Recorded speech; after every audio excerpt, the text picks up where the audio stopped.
Rwanda wasting time to spy on Uganda, says President Yoweri Kaguta Museveni. We have the story in our bulletin today. Thank you so much for joining us. My name is Nahabi Kajura, but in our top stories. President Yoweri Kaguta Museveni condoles massacre murder victims' families with 250 million shillings.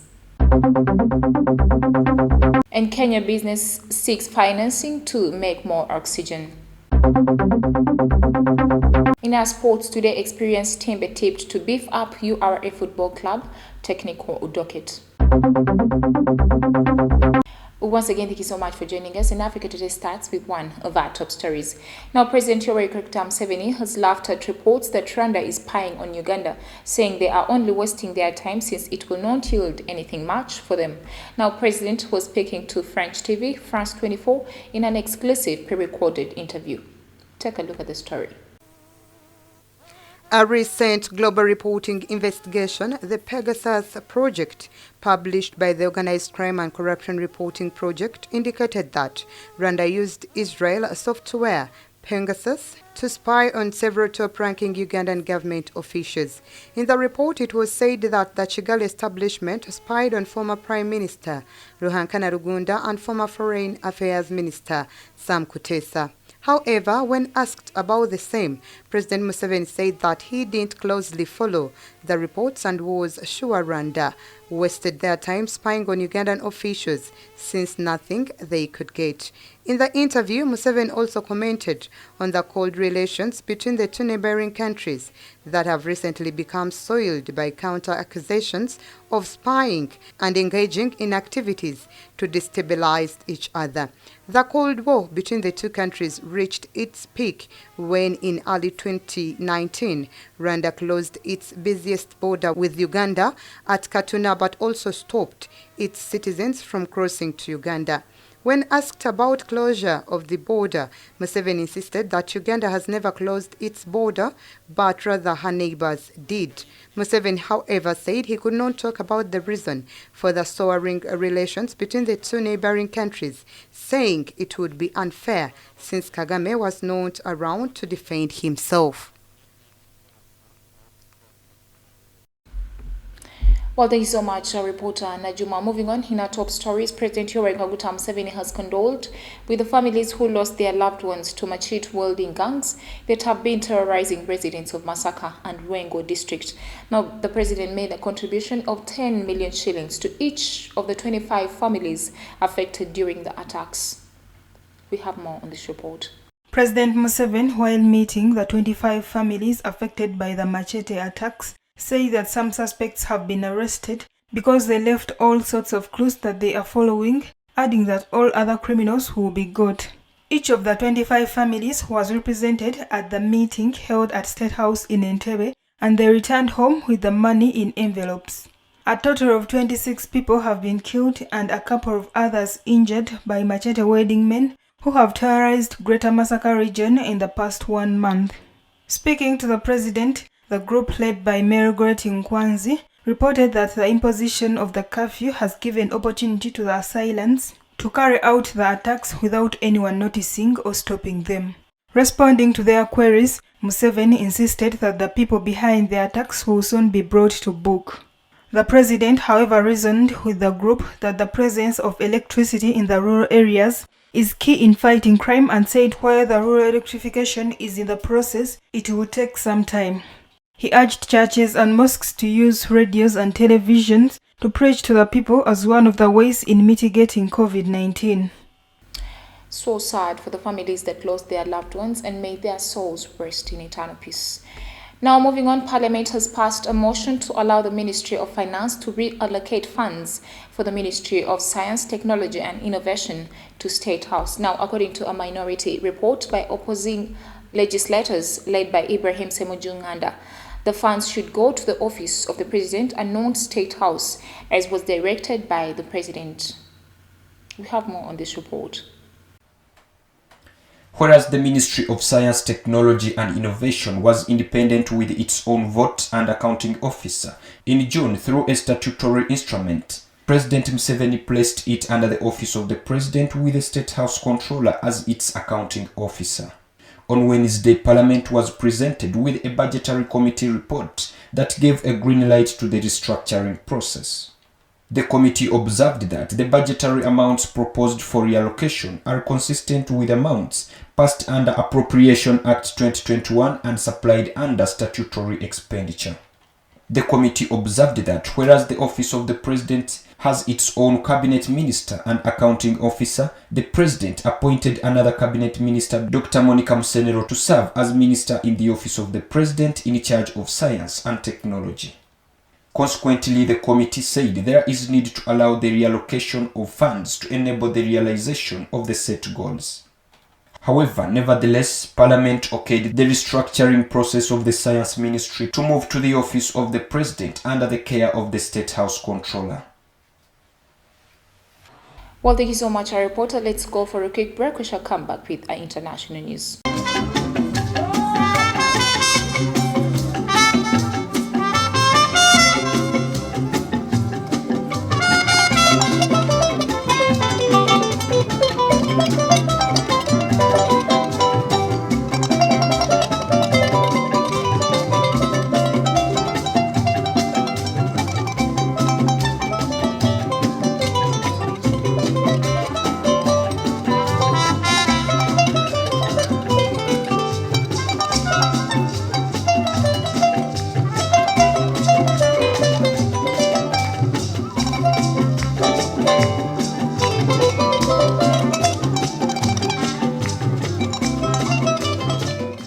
Welcome back from the break. You're still watching TV Africa, the right to know. In our international news today, police in Guinea released a group of political opponents to deposit President Alpha Conde on Tuesday as the regional bloc ECOWAS prepared to discuss the turmoil in West African nation. Special forces led by Lieutenant Colonel Mamadi Doumbouya staged a coup in the mineral-rich but impoverished country on Sunday and arrested the president, sparking international condemnation. The 83-year-old president was under fire for perceived authoritarianism, with dozens of opposition activists arrested after a violently disputed election last year. According to a local media, about 20 prisoners were freed from prison in the capital Conakry on Tuesday evening, including prominent opposition activists. Lawyers representing the detainees say that 79 people had been cleared for release in discussions with the military. The military released a communique on Monday urging the Justice Ministry to accelerate the release of political detainees. Doumbouya on Tuesday also repeated a pledge to hold talks on forming a new government. Well, thank you so much, our reporter Nalugo. Moving on in our international news today. Now, the Burkinabe Foreign Ministry Alpha Barry said on Wednesday after a virtual crisis summit that West Africa Bloc, the economic community of West African states, has decided to suspend Guinea following a recent coup in the country. While speaking to reporters in Burkina Faso's capital, Ouagadougou, Foreign Minister Alpha Barry said that the Economic Community of West African States, ECOWAS, will also send a mediation mission to Guinea on Thursday. The move comes after Guinean special forces led by Lieutenant Colonel Mamadi Doumbouya seized power on Sunday and arrested President Alpha Conde, sparking international condemnation. The move sparked mass demonstrations in which dozens of protesters were killed. Conde won the election, but the political opposition maintained that the poll was a sham. Regional bloc ECOWAS convened an extraordinary virtual summit to discuss the turmoil in Guinea on Wednesday. Afterwards, Burkinabe Foreign Minister Alpha Barry said that ECOWAS would also request that the African Union and United Nations endorse its decision to suspend Guinea. The past has sparked fears of democratic backsliding across the region, where military strongmen are an increasingly familiar sight. In Guinea's neighbor Mali, strongman Colonel Assimi Goïta has launched 2 coups since last August. Moving on, a group by the name Les Paraquets de Bangui, which translates to the Pirates of Bangui, have been making a name for themselves and for the Central African Republic on the international stage for several years now. Take a look at the story.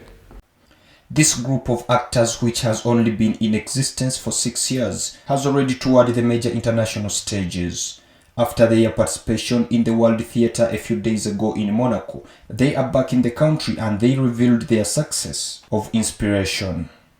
Nasir Eliakim, manager of the group, said that their source of inspiration is based on facts, reality, and everything that they can to be able to advocate the different ills of Africa and seek solutions to that. The journey of the Bangui parrots is laudable, the fruit of hard work and perseverance in terms of personal effort, despite the recurrent crises that the country has experienced, but their goals had to be reached. Gavessin Fourier, an actor in the group, said that this world tour helped them boast about their country, the Central African Republic, which has been known by the bad images of killings and repeated coup d'etats. These young talents have been lauded for their impeccable show in different world arenas. The parrots of Bangui are now the pride of Central African people and of the entire African continent, since they are visible and get sponsorships from various promoters all over the world. Well, thank you so much, our reporter Kachanchu. Now, moving on, Moroccans began voting on Wednesday morning in a general election that will determine the future of the ruling Islamist PDJ party. Now, polling stations opened at 8 local time and closed at 7. Now, the first estimates were expected in the evening. We have more. Some 18 million voters were expected to elect for the first time the 395 deputies of the House of Representatives and more than 31,000 communal and regional representatives. The head of government comes from the party that won the legislative elections. He is appointed by King Mohammed VI to form his executive for a 5-year term. In his kingdom of 36 million inhabitants, decisions and major orientations in strategic sectors remain the prerogative of the monarch. The Justice and Development Party, a moderate Islamist, led by outgoing Prime Minister Saad Eddine El Othman, has long been in opposition and hopes to seek a third consecutive term as head of government. For 2 weeks, the electoral campaign, marked by the absence of major political rallies due to the pandemic, was at a standstill for a long time before giving rise in recent days to a lively confrontation between the PJD and its liberal rival from the National Rally of Independence, two of the favorites for the election. Whatever the results of the next election, all political parties are expected to adopt a charter in the future based on the new development model, which prefigures a new generation of reforms and projects, as Mohammed XVI recently promised. Well, thank you so much, our reporter. Now let's go for a quick break. We shall come back with the business news.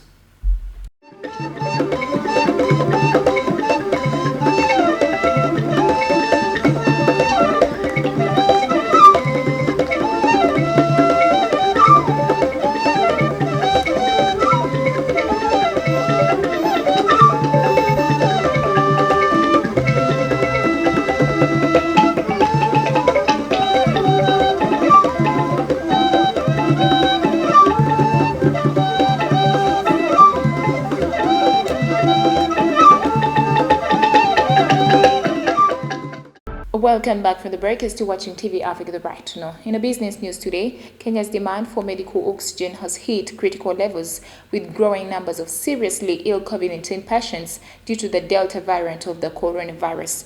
Now, Hewa Tele, a social enterprise that manufactures medical oxygen, is planning to double its output in a bid to meet demand. We have more. The Nairobi-based business produces oxygen by using a natural salt to separate oxygen and nitrogen from the air.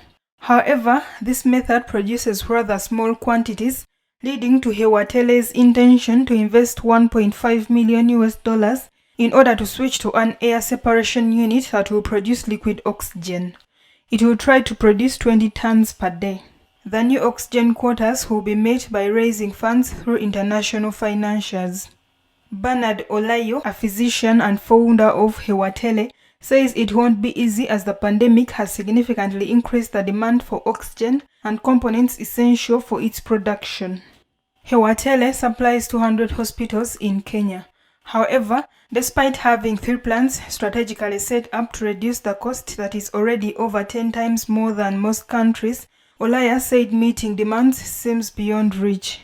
At Care Hospital in Nairobi, the usage of medical oxygen cylinders increased from 3 to 8 per day. Staff said they needed to look for oxygen from other hospitals whenever they ran short of supplies.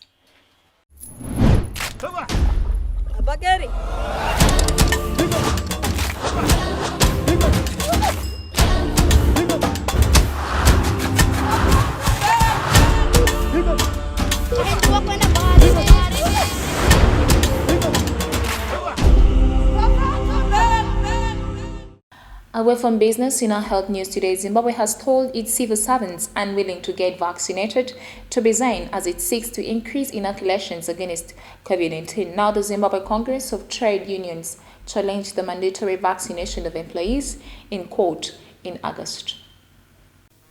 The Southern African country has already made it mandatory for people to get vaccinated to go to markets, gyms, restaurants, and university exams.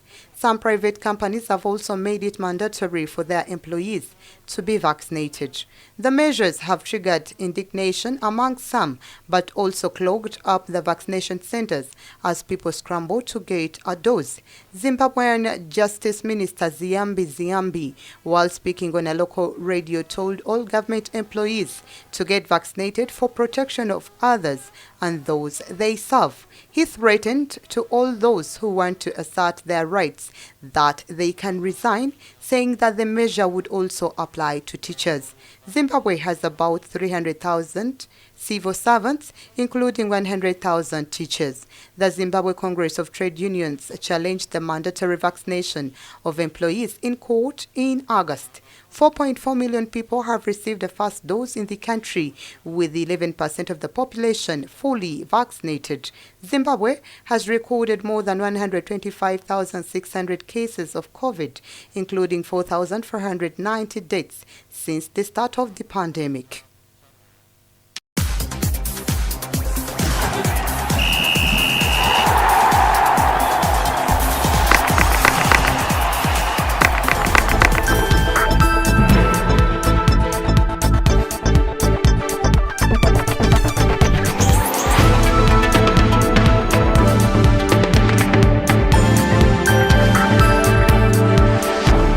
In our sports news today, veteran coach Sam Timbe is set to join Uganda Revenue Authority as the club technical manager and will work alongside Simeon Masaba, the head coach Robert Mukasa, the assistant coach Stephen Billy Chigundu, the goalkeeping coach, and Edward Sally, the physical trainer. We have more. Veteran coach Sam Timbe has seen it all in the Sekafa football parameters, having won the Sekafa Kagame Cup with 4 different clubs. He won the Sekafa Kagame Cup with Sports Club Villa in 2005, Police Football Club in 2006, Rwanda's Atraco in 2009, and Tanzania's Young Africans in 2011. Timbe is highly tipped to man the technical dockets at Uganda Revenue Authority Football Club, at least for a season. The CAF A-licensed tactician comes at the opportunity timing when the tax collectors side is getting prepared to play their first game in the Confederation Cup against Ethiopian Giants Kofi on Sunday at the St. Mary's Stadium, Kitende. In 2020, Timbe signed a 3-year deal with Malaysian Premier League side Persatuan Bola Sepaka Sarawak Football Club, having been jobless since 2018 when he quit Kenya's Tusker Football Club. Timbe also won the National League titles in Rwanda and Tanzania. He also coached Sofapaka Sports Club in Kenya. Uganda Revenue Authority was founded in 1997 and they merged with Lyantonde Football Club in 2001 before attaining promotion to play in the Uganda Premier League the subsequent year. Well, thank you so much, our reporter. Now, before we end our bulletin, let's have a recap of our top stories. President Yoweri Kaguta Museveni condoles Masakama the victims' families with 250 million shillings. And Kenya business seeks financing to make more oxygen. In our sports today, experienced Timbe tipped to beef up URA Football Club technical docket. Well, thank you so much for being a loyal audience from where we started from. Don't forget to subscribe to our YouTube channel. We shall keep updating you. It is TV Africa, the right to know.